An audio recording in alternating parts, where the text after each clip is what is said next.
like to call this meeting of the Lammersville Unified Facilities Committee to order at 6:30. Roll call, please. Stephanie Olson, Absent. David Pombo, Here. Jimmy Legrand, Here. Thorsten Harrison, Present. Andrea Gemlick, Munir Udin, Absent.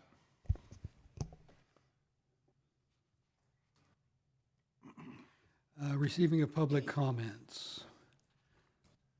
I understand that Mariah Talda would like to speak. Okay, thank you. Thank you, Brian, for setting up this, our organization to speak with the Facilities Committee this evening, there we go. And thank you, everyone, for wanting to learn more about Community Hub. You guys have the slides right with you. If you guys want to go to page number 2.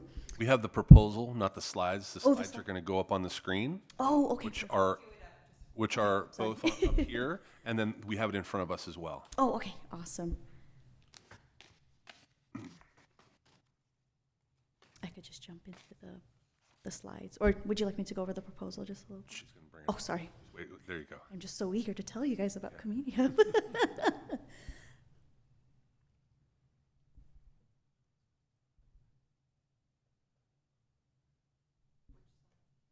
Slide number 2, yes, please. Perfect. Not on the screen, Jen. No. On our screens, but not. There. Oh, perfect. Thank you, Yay. Jen. Thank you so much. All right. So, yes, again, thank you all for listening to me tonight. So, just a little bit about us here. Community Hub started earlier this year in February 2022. And I am the founder and president. And it started with a passion of mine for providing more economic and entrepreneurship opportunities for small businesses. So we are a 501c3 nonprofit organization, and we've grown in less than a year. So as you guys can see, there's a sliver of how many people are in that photo, but we have up to 30 volunteers who are dedicated in helping our mission grow. So as you guys can see, our mission is to support our local businesses and organizations through events, workshops, and programs. So quick background about myself is that I grew up in Tracy and currently live in Stockton. I graduated Le Cordon Bleu in San Francisco in 2011, and I've worked in restaurants and bakeries throughout the Bay Area, such as Slanted Door and EC Ice Cream. I've also volunteered for nonprofit organizations in the Bay Area as well that had the same vision as mine. So I kind of just replicated what they had out there and decided to bring it out here to the San Joaquin County. Next slide, please. Thank you. So here are our organizational goals for this upcoming year, and it's to provide a kitchen rental space for our local food businesses who need a space to prepare their food for events, festivals, or markets. So to continue our food business enterprise program is another goal of ours, and that's basically a program to teach the fundamentals of owning a food business. And not only to students, but to those who are interested in starting that, but they just don't know what to do. And we also want to create a community garden or community gardens throughout San Joaquin County with Edible Schoolyard Stockton. They are also a nonprofit organization that they would like to help schools educate their students on gardening and how to harvest their crop. And so we're looking into an office space currently in Stockton as well. And lastly, we hope to build a cultural district in downtown Stockton. So through these goals, we hope to build relationships and partnerships within our community. Next slide, thank you, yes. So here are a couple of success stories through our food business enterprise program. So Sarap Sachan, the top one there, and then Casa Pinoy on the bottom, they are our graduates. And so the reason why they need a kitchen rental is because in order for you to sell food to the general public, you probably already know this, you need a temporary food facility form. And so they need a kitchen basically that was approved from the health department. So most commercial kitchens start at $1,000 for the deposit only, and on top of additional fees and requirements that sometimes could be unaffordable for some small food businesses that are trying to start out. So many times I've contacted these commercial kitchens myself, the other locations, and they give very vague details or are just really unresponsive to emails. So that leaves some food business owners to stop pursuing their passion or kind of put their business on hold. So Community Hub wants to improve that by having a streamlined process for the renters, which is listed in the PDF or the proposal that you guys have. Next slide, please. And so with our partnership with Mountain House High School, we would like to sustain that passion for our food businesses and for students who are interested in pursuing the food industry. And so these are the components here. So establishing that kitchen rental program and really just working how the stipulations will work out and the logistics. And again, those are provided in my proposal. We want to create volunteer and internship opportunities for the students. We want to provide demos and workshops with our food businesses to show those students the different dishes, flavors, and cooking methods to expand their palates. And then we also want to offer a scholarship opportunity to the students of that food business enterprise program that I mentioned to you guys. So not many high schools in the county have a program, the culinary program, like Mountain House High School. I went to Tracy High. I wish they had this. So we want to really foster this for the students. And so last slide, please. So the community impact. So hopefully my presentation, my short one, gives you the needed details for your committee to provide or to decide a direction for our project or partnership.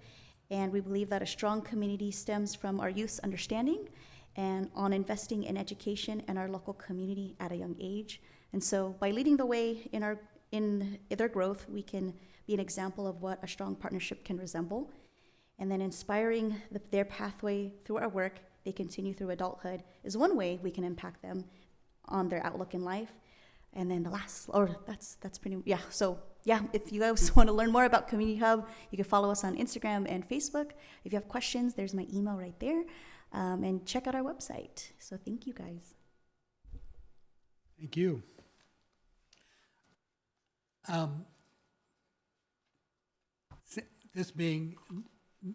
This not being an agendized item, we can't really make any decisions or anything tonight. I would encourage you to continue working with staff to answer any questions Okay.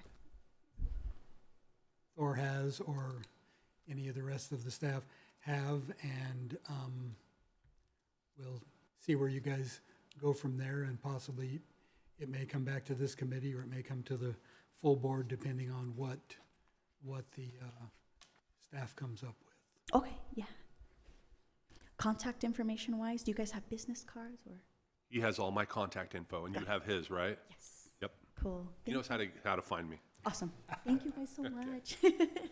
Thank you. Moving on to item 4, facility use update. Staff report? I'm getting there. So the first item is our facility use minutes for approval for 9/22/22. Are there any questions or concerns on the minutes?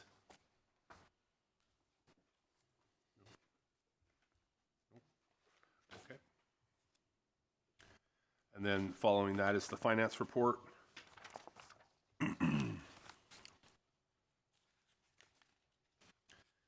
Which shows us a balance of $289,350, and we still have an encumbrance of $46,500, which I'll remind everybody that's the field repair at Lammersville that we haven't done yet because we keep doing construction at Lammersville and we just haven't done it yet. And then the facilities use reports are there. Any questions on the facilities use reports?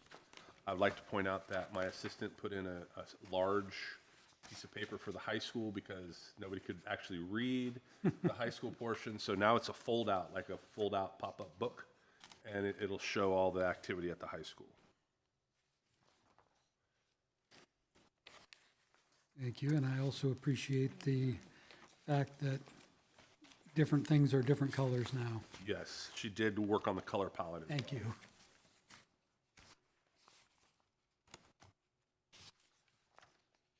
Any questions on the use reports? And then following that, we have the denied applications, rejected applications, the reasons and the accommodations that we provided. And then we have the reimbursements to organizations that were denied.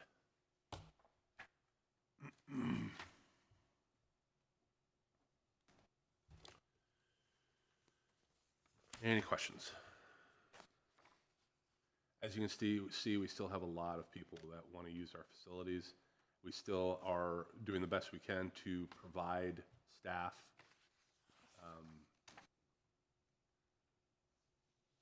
to serve as many groups as possible. Speaking of that, how is the custodial team work going as far as, are we full? No, we're not full. We still have a couple openings, but this team is doing well, and actually a lot more people are stepping up to work overtime. We have some new staff members looking to make a little extra money, especially this time of year. So we've been doing a good job. I think last meeting there were 3 or 4 pages of Yeah. rejections. Now we're down to not even a full page. So kudos to my staff for stepping up, and we've been trying to cover as much as possible. Thank you. You have any questions or comments on that? Moving on to item 5, information and discussion items, water fill station update, staff report. So this will be a 2-part. I'm going to kind of give a little history, and then Jimmy's going to give us an update on where we are currently. In February of 2020, actually I think a little even before that, staff was tasked with getting a cost and figuring out installation of water fill stations at the schools that don't have water fill stations. So all of the existing schools prior to the building of Hanson. And at that time, what we thought was the best plan of action was to buy a machine, install it with our guys, and see if we could save money by purchasing the machine and then being our own contractor and hiring the electrician to come in, wire, and the plumber to come in and plumb, and then we would be our own contractor, right? And so the total cost on that at the time in February of 2020, which is an eternity ago now, the cost was $3,205 per unit. And then we ran into COVID, and nobody was at school using the water faucets, and other things were going on, so it really took a back seat. Of that cost, $1,201 of it was the unit, $785 of it was plumbing, and $1,218 was electrical at that time. I think, Jimmy, you have some updates on that? Yeah, so the unit cost has gone up about $300 and change, and then the labor rate for electrician's gone up, and the labor rate for the plumber's gone up. So all told, it's close to $1,000 more than that. And then Thor and I were talking about maybe we didn't add a lot of plumbing money last time, a lot of plumbing hours. We might want to add a little bit more. So it's $4,200 and change. I thought if we rounded to maybe 45, just to play it safe, that should cover everything we need to get them in per unit. So the other thing that we were tasked with was finding locations, and we have not done that yet. I think it's if this group tasks us with moving forward, I think that we can find strategic locations for the water fill stations. I don't know that we need more than 2 per K-8 school. Depending on location and depending on this, how spread out the school is. Hanson is a very different structure than Cuesta and Altamont, right? So it might be 3 at one school and 2 at another. But we really don't have any locations yet, and we want to be strategic where there's power, so power is close, and the plumbing costs as little as possible. And there's a little, we don't want to damage or make our facilities look poor. We want them to still look as great as they look now. So we want to be strategic in where we place stuff. So I think we need to do that if the direction from this group is to move forward again on this project. The idea was to take an area that already had an existing drinking fountain because your water, your sewer's already there, just pop that off, put the new one on, and then have to run electrical to it. So hopefully minimize the amount of stuff we have to do, so. Electrical's easier to run, obviously, than water and sewer, so that made more sense to us. You mentioned the K-8s. What about the high school? The high school is a little different. I think it would be far more units at the high school, particularly out in the PE and sports areas where kids would be filling up their bottles regularly for activities, especially during the summer. So strategically, I think we would have probably double the count at the high school. You know, maybe 4 or 5 fill stations. You know, the great thing about this is everybody brings a water container now to school. They all do. So if we can provide this, it might be another service for our kids. Yeah, well, I think there's a lot of benefits. It's healthier than other ways of filling their water bottles, and there's a lot less trash from, water bottle, disposable water bottles, and that sort of thing. So I think we should just move ahead and get it done. That's my opinion. I mean, I don't know if the existing water fountains at Wickland get used all that often. Like, I don't know how. And we don't know if they can go high enough to get into the right. And yeah. And the fill stations that we would purchase would have filters. It'd be filtered water, so that would be good as well. Yeah, because I send my kid, they have the water bottle this big, because if it's this big, then they can barely carry it.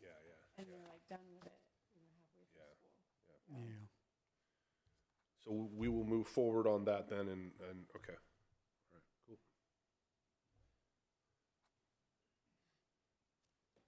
It's a lot easier when I only have to convince one other person to agree. I think it's a good idea. I think she was with it the whole time, yeah. Everywhere's moving to these things, and it's more sanitary, less people's mouths on faucets is a Yeah, good thing. and it's more environmental as well, Yes, so.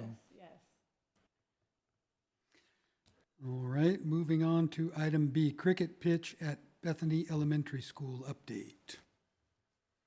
So I did a little research. The cricket pitch idea at Bethany was many moons ago. We did a walk. We did a walk out at multiple schools, and we looked at Bethany and talked about what could be done at Bethany and things of that nature. Then it was revealed that Costa School will have a cricket pitch on campus. And then we had some more discussions about cricket, and it was discussed at a board meeting, I believe, in February. And there was a presentation on current facilities and future facilities.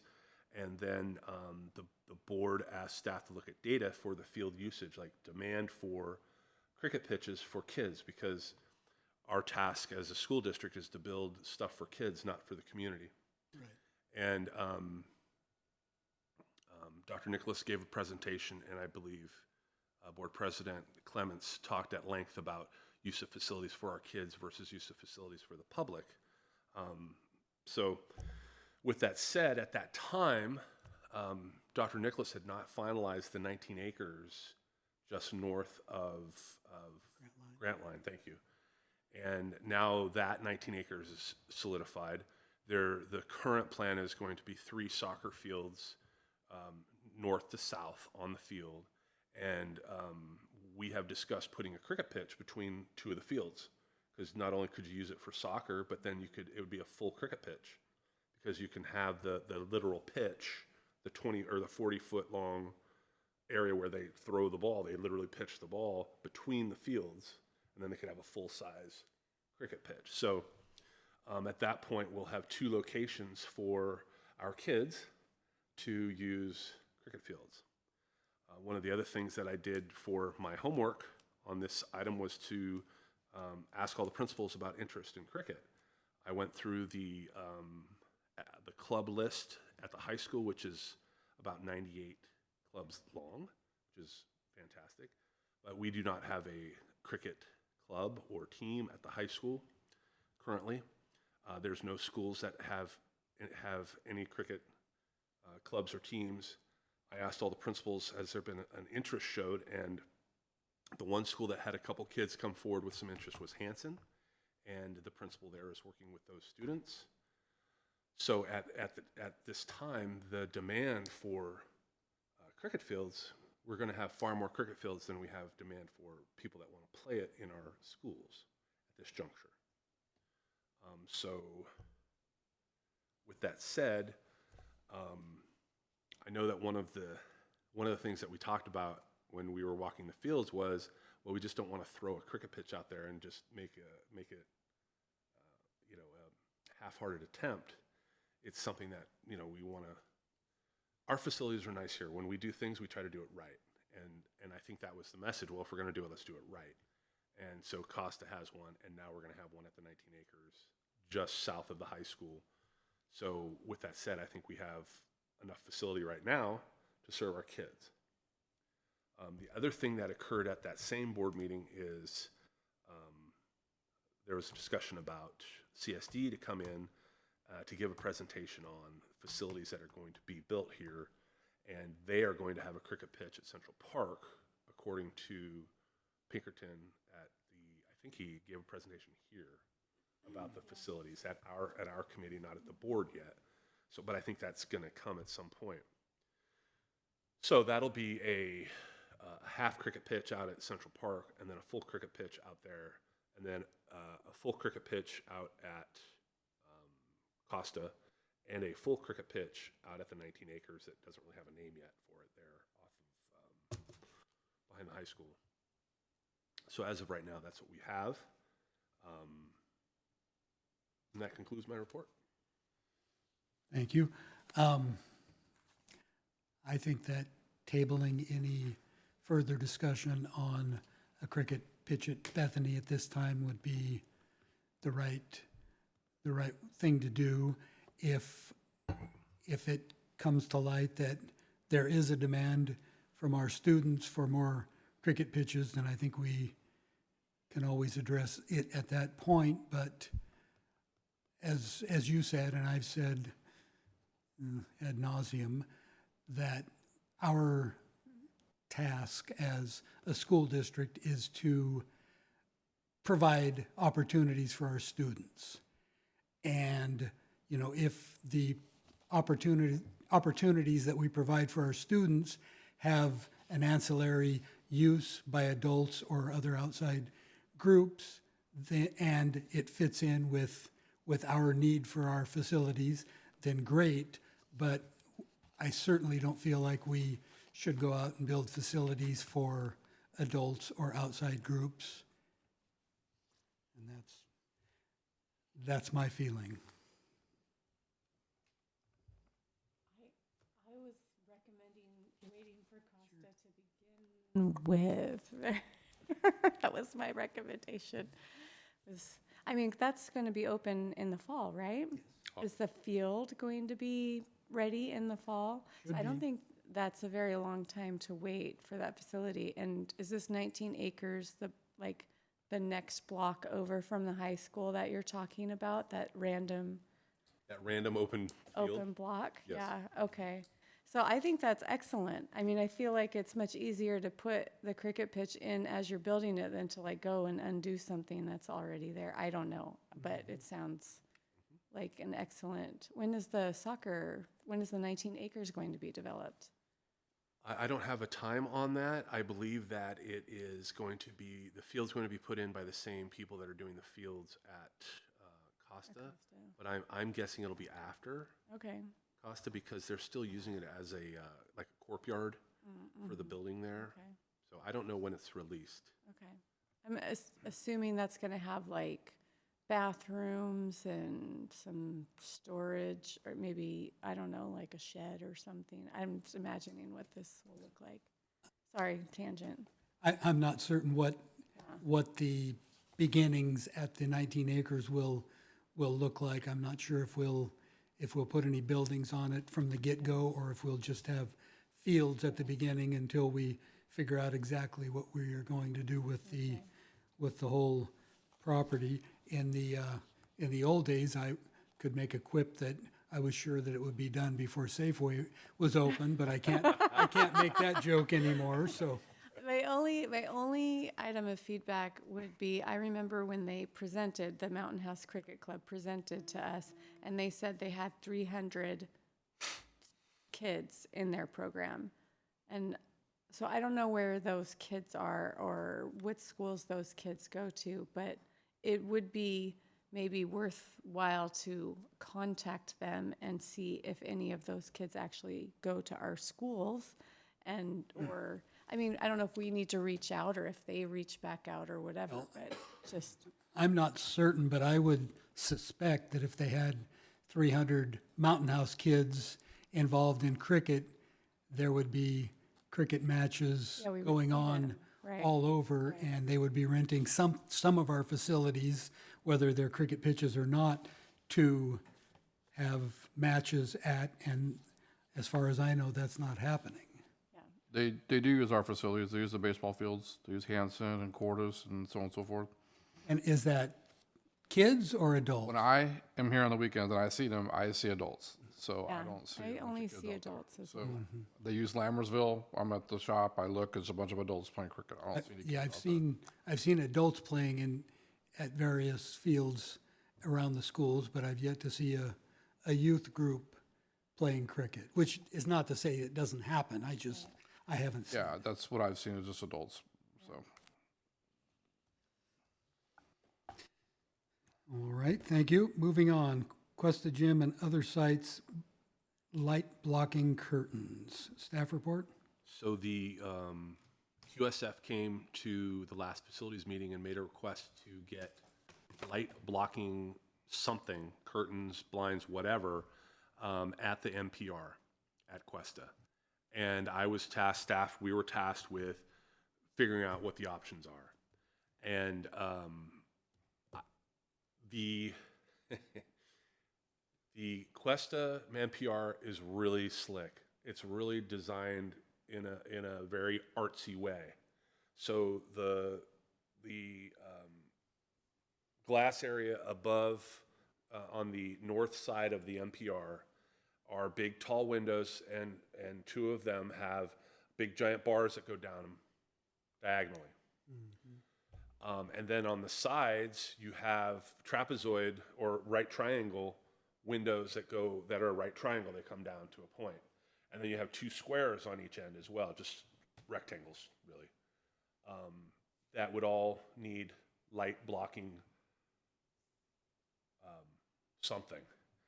And Jimmy brought out our contractor for blinds and curtains and whatnot, and she is at a loss for how to figure out how to do that for that facility. It is a problem. Once again, when we do things in our facilities, we don't just throw stuff up there and have funky stuff up on our windows.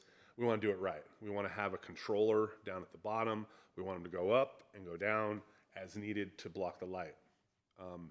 So with that said, Jimmy and I spoke today actually about it, and last week about it. He's going to approach Roblin, who is our contractor building the new school, and see who they use for their curtains and blinds and whatnot, to see if there's a different company that may be able to build something, because we're literally going to have something built. There's not things out of the box that are going to work in that area.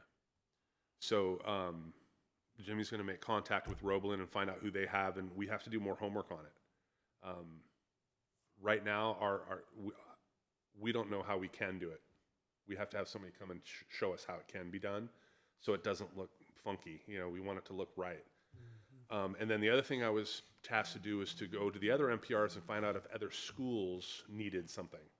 And so Altamont is the other school site that has a bank of just a rectangle of windows that that could be covered up to make it darker for the movie nights and the plays and the performances when the days are longer. So we will include Altamont, but we do not have a solve for Cuesta yet. Is that accurate? it is. Okay, so that's where we are. Are Cuesta and Altamont the only two schools that have a need? They're the only two schools that I found that have a need. Yeah. Altamont has not asked for it, But when I went in there, I figured they have the same issue. So while we're doing Cuesta, we should do Altamont, because whenever we do things at one school, we want to do them at all schools so that one school doesn't have more than the other. So we included Altamont. So we figure when we find somebody that can do Cuesta, we'll throw Altamont into it, and we'll come back with the cost and everything. And but we don't have somebody that can do it yet. And we don't want to get up on scaffolding with black spray paint, right? No, Cuesta's tall. The NPR, it's 50 feet. It's way up there. Very tall. Yeah, compared to some of the other schools. So, and the design, it's design heavy. It really is. So it's going to be a challenge. Are the rectangular and triangular windows, like, do they have to be covered because they're on the very edge of the gym, or would it just be the main center window? Well, I mean, we talked about that today. We could do the main, like, over the stage, except for the ones in the corner. We'd do those windows, but we're not sure if you're gonna watch a movie, Oh, yeah. how much that would help. Right, yeah. It's still a lot of light. There's a lot of natural light going into that NPR. We stood there and looked at it the other day. We were over there and looking at it, scratching our heads a little bit. How do we get past that bar? You know, that big giant post that goes across. And there is a middle section. You could do just the middle section and maybe the little rectangles on the sides, but that's not even half of the light that's coming in. Okay. So we'll try to find somebody that can give us some sort of solution that's not, you know, ugly curtains that has a long pole down to the floor and you have to, you know, and it gets tugged off and broken and somebody hurt, you know. So we got to figure out how that works. So that's the update on the. So more to come on that one. Yes, sir.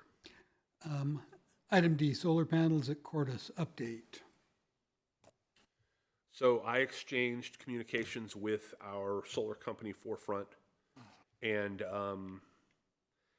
they are mocking up a proposal for Cordis School. We have a year of paying for energy at Cordis while kids were in school, while we had classrooms going, because we have a year before that there was nobody in the rooms, right? And that's all we have. So they're going to give us a proposal for solar in the parking lot, like we've done at Hanson and the other schools, the parking lot solar that covers the parking spots. Once they give me a proposal, I'll bring it back. But the other thing I want to do is after they give me that proposal, I want to ask them about Costa and see if there's a cost savings. If we wait till Costa's in for a year and then maybe do two schools at once, the cost to get everything out here and get construction moving, it might save us more money if we wait until there's two schools or three schools. But then the other thing we have to consider is the rate we get, the 27 cents. It's 27 cents now, I think, per kilowatt, where I think it was 32 when we did the first project. So, and I don't know when that goes down again. So the long answer longer is I have a proposal coming from Forefront. I'm going to get that proposal, then I'm going to ask them for another proposal, and then when I have that, I'll bring that to this group to talk about and see where we want to go moving forward. All right.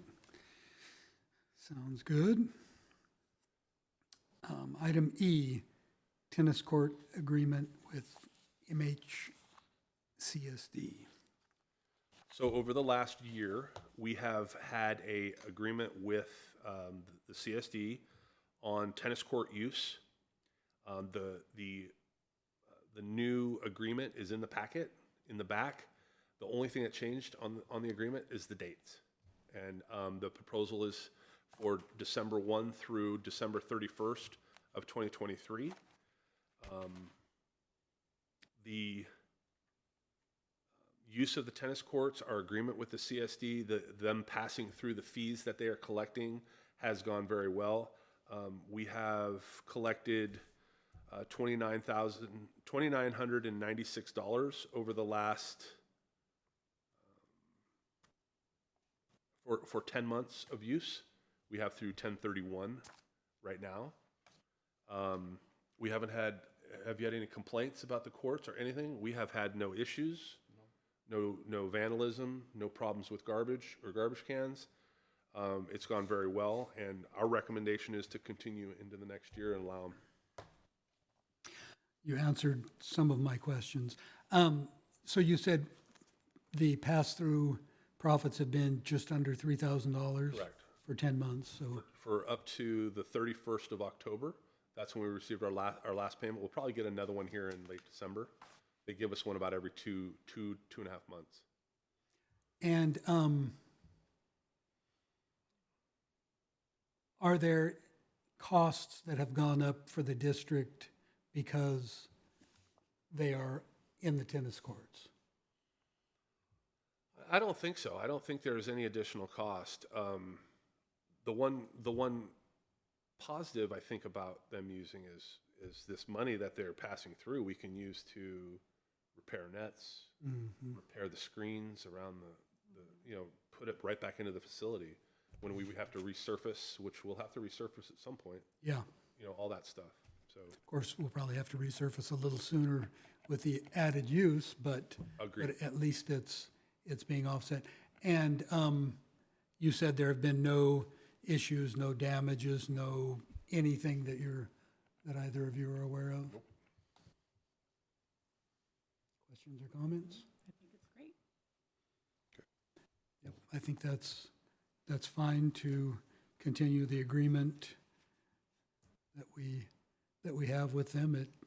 The idea going in was do it for a year, make sure there's not issues or things arise that we hadn't thought of, and it appears that there's no issues have arisen and no problems have come up, so I don't see a reason not to continue with it.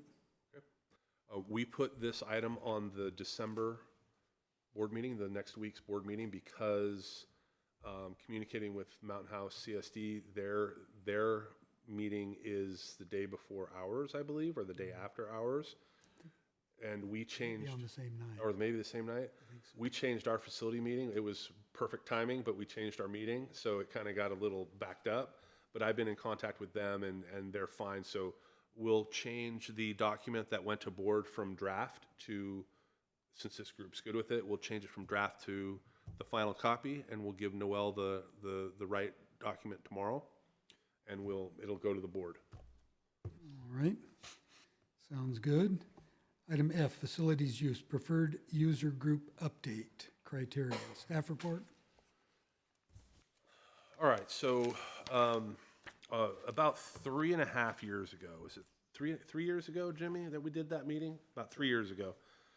This group tasked myself and Jimmy to meet with the people that rent our facilities, our user groups.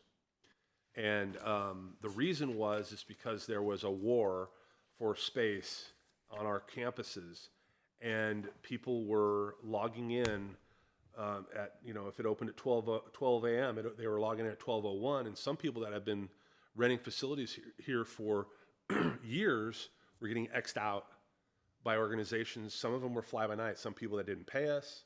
We had a lot of problems with different groups 3 and 4 years ago not paying us, using our facilities, having problems, having fights, having all sorts of stuff. So we were dealing with that on an ongoing basis, and there were more and more and more groups. So there was a proposal from, I don't recall where it came from. I know it was this group addressed the proposal to have a grandfathered in user group, a group of people that have been using it in good standing for a certain amount of time, and they get preferred access. So they get to go in and select their field use first, and then it's released to everyone else in the general public. Reason being that these groups they pay on time, they're good partners with our schools, they're serving our kids in a lot of instances, like flag football and soccer and all those programs out there. They're servicing our kids as well. So that was set up, and we did that. Now, there are many groups that have been with us for a couple, 3 years that are asking, we want to be a part of the preferred group.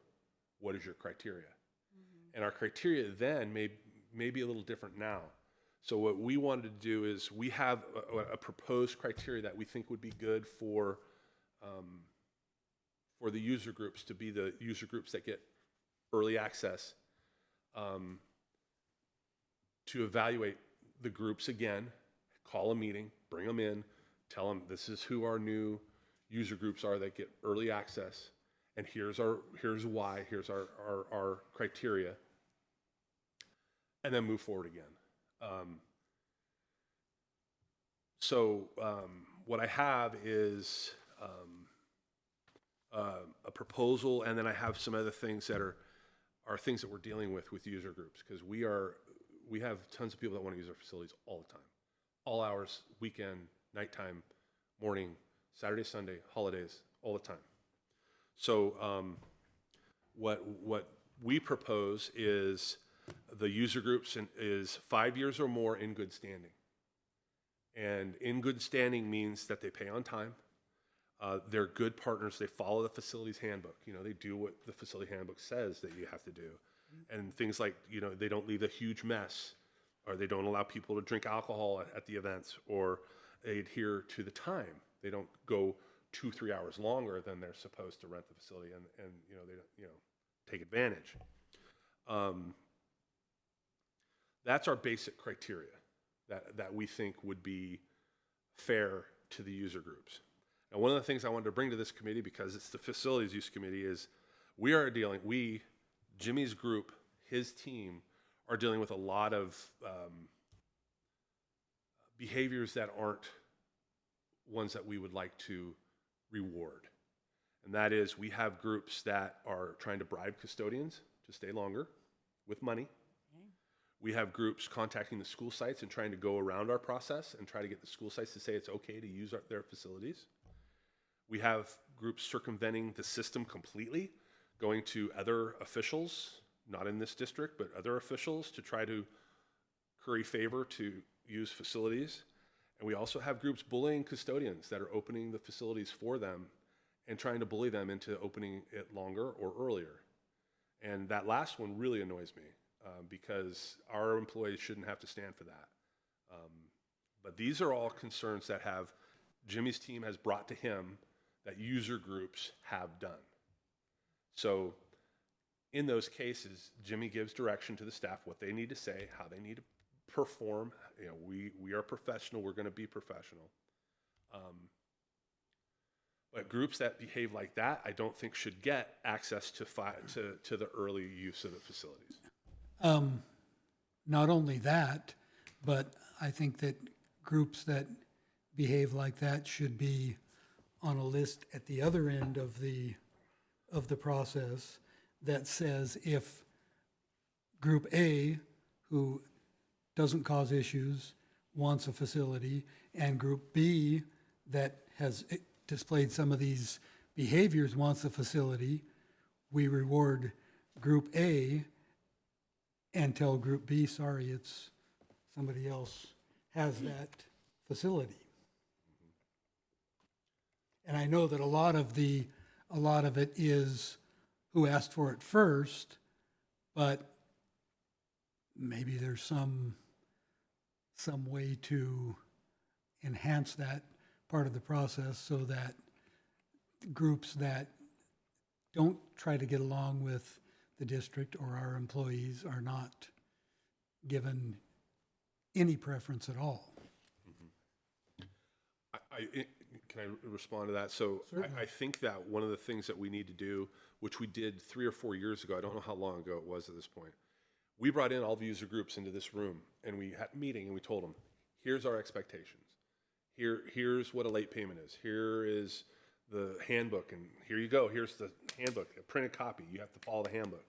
I think we need to have another meeting like that and then inform groups of behaviors we're not going to stand for because they need to be warned, right? And then also inform the groups that are going to be added to the preferred, you know, those that meet the criteria, and keep them after, meet with them, tell them what the process will be, something like that. So we're fair and upfront. I mean, if a group's not going to get preferred status, I think we have to be honest and say, you're not getting preferred status, and here's the list of why. I think that's an excellent plan to let them know why they're not, you know, regardless of how many years they've been renting our facilities, why they're not getting the preferred status. Was any consideration given to having multi-tiered preferred status. In other words, a group that's been using our facilities and is in good standing for, say, 10 years or 12 years or whatever it might be, versus one who's,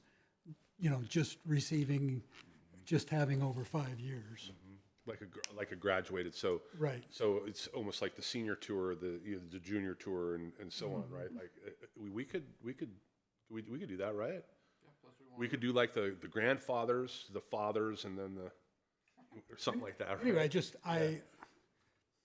I know that we don't have groups that have been with us 25 years or whatever, but I hate to see groups that have been, providing activities for our kids and using our facilities and taking care of our facilities and those sorts of things for many, many years,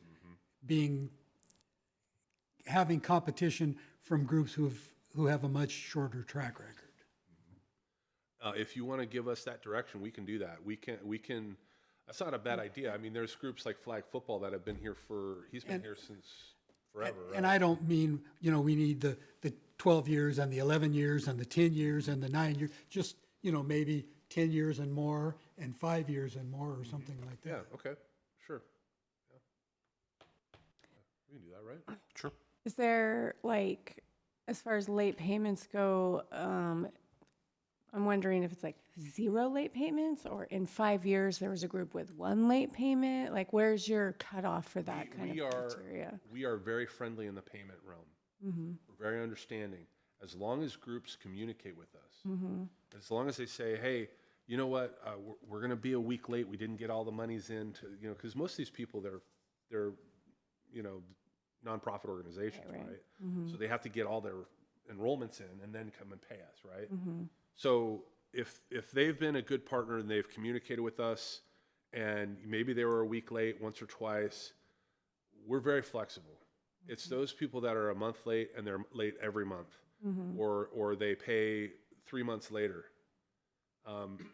We want to allow people to use our facilities, and we're very flexible. We are not very like. Right, yeah.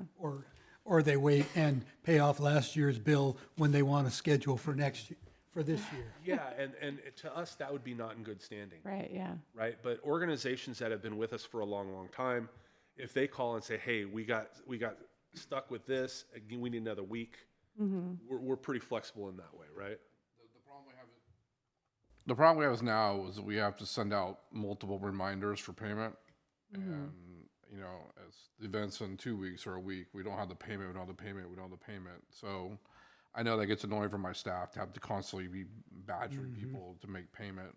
So They become like a collection agent. Right. Is there a way to document? I mean, I'm just imagining somebody putting up a stink about all of this. And I mean, are these things documented? You have like a form or something? their emails we send out. Yeah. And I understand everybody misses a payment, right? Personal life or whatever, but there's some groups, every single permit, we're sending out multiple reminders. You haven't paid, you haven't paid, you haven't paid. To me, that kind of group probably shouldn't be on the preferred list anymore if they can't be on top of that kind of Right. stuff. So, And having a meeting, we can verbalize that. Yeah. I think it's fair. We bring everybody in and say, hey, if you're late every month and you're constantly late and we're having to chase you constantly, you are not going to be preferred status, period. Yeah. Now, if we have a group that's been with us for 10 years and they have a little snafu, we're going to be flexible and say, okay, yeah, just Right. pay it on week 2 or week 3 or whatever. We don't want to be a bad neighbor. We want to be a good neighbor, but we don't want to be taken advantage of either, which the list I gave you guys, there's a lot of people trying to take advantage of his team. Well, I believe that the district and district staff, particularly Jimmy's group, bend over backwards to accommodate the community. And if there are organizations that take advantage of that or don't behave the way they should, then I don't believe they should be rewarded. So I have kind of an idea. I feel like there should be a probation like a probationary list, like your group has these infractions, you are on probation, you can use our facilities, and if you have this many, you know, good, you know, instances where you were following the rules, blah, blah, blah, blah, you can get back into like good standing. There should be like a good standing list, but not a preferred list, just like basic good standing and probation, and then preferred, of course. Oh, so you were talking in addition to. In addition to preferred, you should have you just like your young organizations that are doing really good. They're only been here 1 or 2 years. They can be in good standing, and And then if the probationary list, if they don't meet probation, they get dropped off. yeah, They're totally. not allowed to use it anymore. Yeah, like you 3 strikes, you're out kind of thing. Like you've been on probation for this long. You've been given this many chances. We can't rent out to you anymore. That we could do that. Now that'll end up having some people here Right, and that might concerned at be us. more work for all of you to keep track of Yeah. more lists. Yeah. I'm honestly, I'm more worried about the amount of staff time rather than people showing up that aren't happy, because that happens. And it's part of the gig. I don't want so to go speak. too far down the rabbit hole on this because Uh-huh. we already spent a lot of time using facilities. I right. don't want to create too many different layers, and so a couple layers we could deal with. But if you want to full on 4, 5, 6 categories of, that's not really going to work for us very well. So So why don't you let us put together a plan and we'll bring it back to the next meeting? Does that work? Sounds Is that good. okay with everybody? We'll put together a plan that's a little more, not written on a piece of paper. And we can project it, put the plan up, and then we'll go from there. Is that okay with everybody? Sounds good. Okay? Yeah. All right. Thank you. Moving on to item 6, future agenda topics and meeting date. Future meeting dates, February 2nd, 2023, and May 11th, 2023. Other than the things we've discussed tonight, suggestions for future agenda topics, I may come up with some before the February meeting, but at this time, I don't have any other. So can I review things that we're going to bring back? So we're going to bring back the user group procedure. We're going to bring back the water fill stations when we have more information and data on that. We've got some homework to do on that. We're going to bring back the window coverings for Cuesta and Altamont. We're still searching on that. And I think that's it, right? I'm guessing if there's any update on the solar panels, that will come back. Yes, yes. When I get his information, yes, I'll bring that back. All right, Okay, cool. sounds good. Anything further? We are adjourned at 7:23-ish. Thank you all.